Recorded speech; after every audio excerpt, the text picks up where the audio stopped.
Hello and welcome to my channel. This is the last part in our ThreadSafe motion matching series, and in this video we'll be using all the code that we have been writing so far and will complete our locomotion system. Now the project might be looking a bit different from last time, and that is because the project from the last tutorial actually got corrupt and I had to start all over.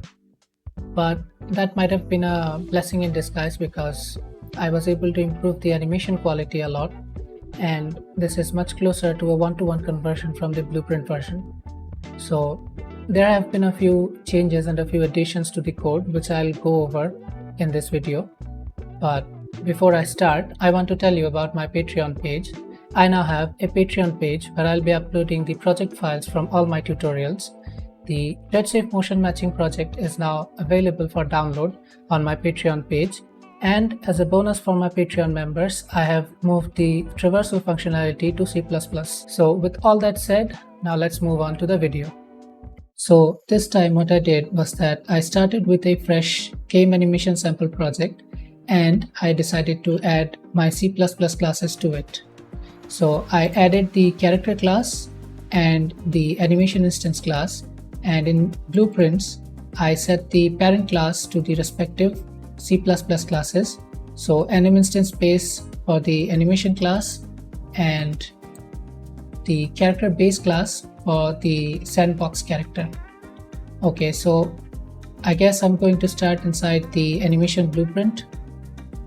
So the first thing is the motion matching node, and you can see that it has a variable bound to it and two functions. But before I show you the code for this, we need to do some groundwork. So what we need to do is to move into the project header file and add these enums. So these are the enums that used to reside inside the data folder. I moved them to C++ and deleted them. Now after that, these are the includes that we are going to need for our AnimInstance base class. These are the includes. Okay, so next we need these three functions. We wrote these two in our previous videos, but there have been a few changes to update essential values, and here is the C++ code. Okay, next generate trajectory, and here's the code. So no changes. And for update states,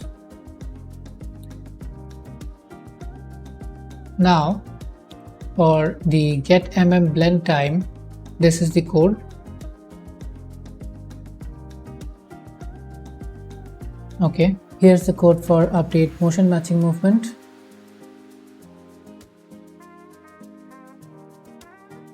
And finally, for motion matching post selection.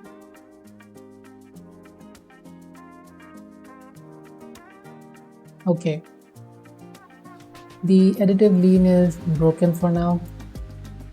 I'm going to fix it in the future, but for now this is set to 0. Okay, here's the code for get AO value and enable AO. Okay, now this is the node for turn in place, and it has a few functions bound to it. So starting with get offset root translation mode. Okay, next get offset root rotation mode. Now moving on to get offset root translation half-life.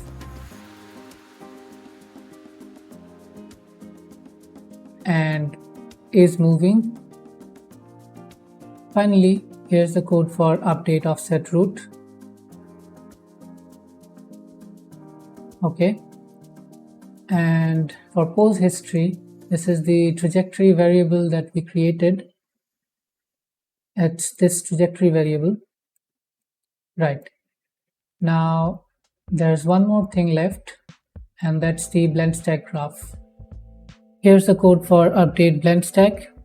And as you can see, the update blend stack function updates the anim time, anim asset, and orientation alpha variables, and we'll be using these variables later in this graph. Okay. Now for the orientation warping node, as you can see, we are using the orientation alpha. Okay, now for get orientation warping space, here's the code. Right. Now get desired facing, enable steering, and again we are using the anim asset and anim time. Next, there's this second steering node, and it is enabled if the current database tags has the turn in place tag. And again we are using the get desired facing function and the anim asset and anim time. Okay, so now let's take a look at our chooser table functions again. And these are the chooser table functions that we are going to bind to our chooser table. The game animation sample project already comes with blueprint versions of these, and we'll replace them with these C++ versions. Let's also take a look at the C++ implementation. Here's is moving, is starting, should turn in place, should spin, just landed light, just landed heavy, and just reversed. Now you might be noticing that the should pivot function is missing from here, and that is because I combined the pivot and the start states together, and it's been giving me a better result. And just in case I missed something, I'll show you the completed header and the CPP files.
Okay, so let's also take a look at our chooser table, and we're using the dense data set. So in here what I did was that I replaced all these variables with our C++ versions, and I did the same with these functions as well.